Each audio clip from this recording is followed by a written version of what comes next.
1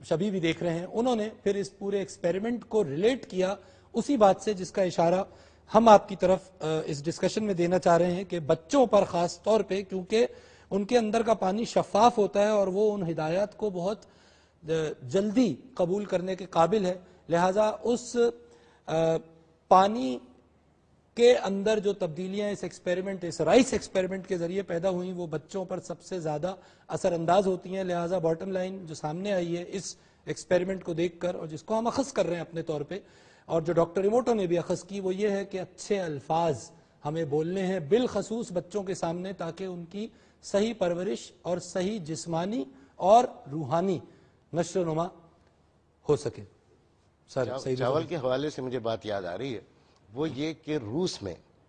دھان کے کھیتوں کو باقاعدگی سے میوزک سنائی گئی, اور جن کھیتوں کو, بڑے تجربات کا سلسلہ ہو چکا ہے, جن کھیتوں کو مخصوص میوزک سنائی گئی وہاں پر فصلیں اچھی ہوئیں بنسبت اس کے کہ جن فصلوں کو نہیں کی.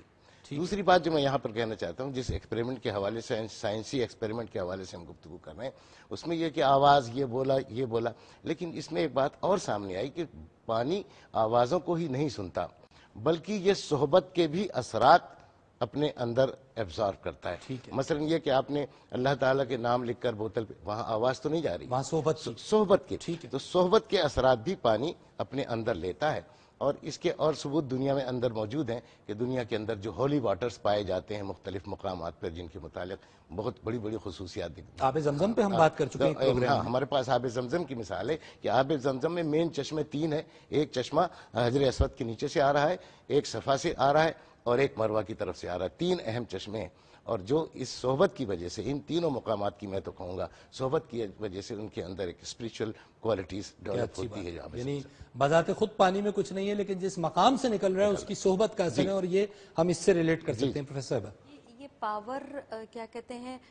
پریئر پاور کو جو ابھی ظاہر کیا ہے اس میں یہ مصر کے اندر ایک بایولوجیکل ریسرچ بھی ہوئی ہے کہ سورہ رحمان کی تلاوت چنے کے جو باڑ ہیں ان کے پاس کروائی گئی, تو جس جگہ پر سورہ رحمان کی تلاوت ہوئی تھی تو وہاں پر بار بار جو, اور اس پانی کے اوپر پڑھ کے اس جگہ ڈالا گیا, اور ایک جگہ کے اوپر پانی سادہ تھا اور وہاں پہ تلاوت نہیں ہوئی, تو تلاوت کے بعد یہ ثابت ہوتا ہے کہ وہاں پر جو چنے کا سائز تھا ایز کمپیئر ٹو وہ والی فصل کے وہ بہت بڑا تھا. اس میں بھی وہی ہوا کہ وہ رائس جس میں اچھے الفاظ بولے گئے تھے وہ فرمنٹ, وہ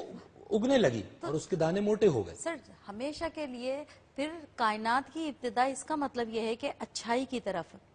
رخ, اشارہ یہی ہے کہ جب صحبت کا, دعاؤں کا, عقیدوں کا, عقیدت کا اثر ہو رہا ہے تو اس کا مطلب ہے کہ ہر چیز کا رخ اچھائی کی طرف ہے. تو جو چیز اچھائی کی طرف ہوتی ہے اس کا اثر, اس کا عمل اور اس کا جو اظہار ہوتا ہے وہ ہمیشہ بہتر. یعنی نیچرل ٹینڈنسی, چاہے وہ انسان ہو یا دیگر مخلوقات ہوں, بلکہ نباتات اور جماعتات بھی, ان میں بھی نیچرل ٹینڈنسی اچھائی کی طرف ہے, سچ کی طرف ہے, اٹرنل ٹروتھ کی طرف ہے. ریورنڈ کرسٹوفر صاحب, جی, آپ نے ایک بڑا اچھا نقطہ جو اس سے پہلے چھیڑا تھا, اور اس میں بڑی اہم بات یہ ہے کہ پانی اپنی ساری کوالٹیز رکھنے کے باوجود, ساری اچھی خوبصورت باتیں ہم نے ان 2 پروگرامز میں کی ہیں, کہ پانی جو کہ زندگی دینے والا ایلیمنٹ کے طور پر, ایجنٹ کے طور پر استعمال ہو رہا ہے, لیکن اس کے ساتھ ساتھ اب ہم یہ بھی دیکھ سکتے ہیں کہ کلام ہمیں یہ بتاتا ہے کہ وہی پانی جو ہے وہی سزا کے عنصر کے طور پر بھی استعمال ہو رہا ہے. آپ طوفان نوح میں دیکھ لیں, آپ ریڈ سی کے کراس کرنے کا جو بنی اسرائیل کا اس میں دیکھ لیں, بنی اسرائیل جو گزر گئے فرعون کی فوجیں, تو اس میں ہمیں یہ اہم بات جو ہے وہ یہ ملتی ہے کہ پانی, اپنی عام زبان میں بھی ہم کہتے ہیں کہ water and fire, good servants bad masters, تو اپنی ساری خوبیوں کے باوجود ایسا لگتا ہے کہ ان کے پیچھے کنٹرولنگ پاور کچھ اور ہے. اپنی ساری پراپرٹیز کے باوجود اس کے پیچھے جو پاور اس کو کنٹرول کر رہی ہے, اس کو کب اچھا استعمال کرنا ہے, کب برا استعمال کرنا ہے. میڈیکل سائنس ہمیں یہ کہتی ہے کہ پانی پئیں, یہ آپ کی صحت کے لیے بہت اچھا ہے, بٹ میڈیکل ہمیں یہ بھی بتاتی ہے کہ پانی ایک خاص حد سے زیادہ جب آپ نے پینا شروع کر دیں گے وہ آپ کی باڈی کے لیے نقصان دہ ثابت ہونا شروع ہو جائے گا. تو ریلیجن ہمیں اس بات کو پہلے ہی بتا رہا ہے کہ اس کو جو کنٹرول کر رہی ہے پاور, کہ اس کو کس وقت کیا کرنا ہے, دیٹ از گاڈ. خدا تعالیٰ جو ہے وہ اس کو کنٹرول کر رہا ہے کہ یہی اچھا ایلیمنٹ کس وقت جو ہے وہ پازیٹیو ہوگا اور کس وقت نیگیٹو, کب یہ زندگی دے رہا ہے اور کب یہ زندگی لے رہا ہے, یہ خدا تعالیٰ کے ہاتھ میں ہے. بہت ہی خوبصورت انداز میں آپ نے ریورنڈ صاحب اس بات کو سم اپ کیا, اور تمام شرکائے گفتگو کا میں بے حد مشکور ہوں. اور ناظرین, اس حیرت انگیز ریسرچ کو آپ کو دکھانے کا اور اس پورے پروگرام کو اس پہ بیس کرنے کا آبجیکٹو یہ تھا کہ عمومی طور پر ہم اپنے اعتقاد اور عقیدت کے تحت بہت سے ایسے اعمال کرتے ہیں جو برسہ برس سے بلکہ شاید پشتوں سے مختلف مذاہب میں اور مختلف کلچرز میں چلے آ رہے ہیں، لیکن آج کی سائنس ہمیں کوئی نہ کوئی کلو، آج کی عقل انسانی ہمیں کلوز دے رہی ہے ان اعمال کے حوالے سے بھی، ان کی اچھائیوں کے حوالے سے، ان کی برائیوں کے حوالے سے، اور خاص طور پہ آج کی جو ریسرچ ہم نے آپ کو دکھائی اور جو ڈیلیبریشن جو ڈسکشن ہم نے یہاں پہ کی، اس سے ہمیں یہ ضرور پتہ چل گیا کہ جب ہم اچھے الفاظ بولتے ہیں، اچھا اخلاق رکھتے ہیں، اچھی صحبت رکھتے ہیں، تو ہم دراصل اپنے اطراف میں ایک ایسا پیغام نشر کر رہے ہیں، چاہے وہ پیغام الفاظ کی صورت میں ہو، چاہے وہ پیغام تحریر کی صورت میں ہو، چاہے وہ پیغام خیالات کی صورت میں ہو، اور وہ پیغام سننے کا ایجنٹ صرف انسان نہیں ہے، پھول پودے نہیں ہیں، نباتات و جمادات نہیں ہیں، بلکہ ان تمام چیزوں کے پیچھے موجود کریشن کا وہ اہم ترین جز ہے، جس کو قرآن میں بھی، جس کو بائبل میں بھی یہ بتا دیا گیا ہمیں مذاہب کی روشنی میں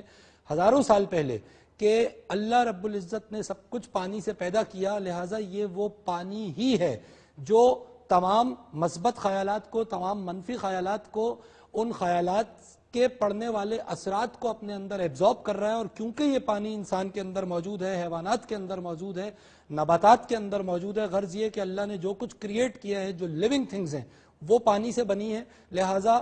میں جب ایک لفظ بولتا ہوں تو اس لفظ کا اثر میرے اطراف میں موجود کتنی چیزوں پر پڑ رہا ہے، یہ اگر میں غور کرنا شروع کر دوں تو یقیناً میں اچھے الفاظ بولنے کی کوشش کروں گا، اور اچھے الفاظ ابتدا ہیں اس اخلاق کی کہ جس کی انتہا خلق عظیم ہے، جو اللہ کے پیغمبر رسول پاک علیہ السلام کو عطا ہوا، جو اللہ کے دیگر پیغمبروں کا بھی وصف تھا، اور یہی وہ وصف تھا، یہی وہ فتح تھی کہ جس کے ذریعے مختلف مذاہب، مختلف ادیان اپنے اپنے وقتوں میں فروغ پائے، اور شاید آج کے وقت کی سب سے اہم ضرورت بھی یہی ہے کہ ہم اس اثر کو جو ہمارے الفاظ رکھتے ہیں، ہماری تحریر رکھتی ہے، ہمارے خیالات رکھتے ہیں، اس پانی کی ریسرچ کی روشنی میں پہچانیں، اس کو جانیں، تاکہ ہم اپنی زندگیوں کو بہتر طور پر، عملی طور پر، ظاہری طور پر، روحانی طور پر استوار کر سکیں۔ اجازت دیجیے، اللہ حافظ۔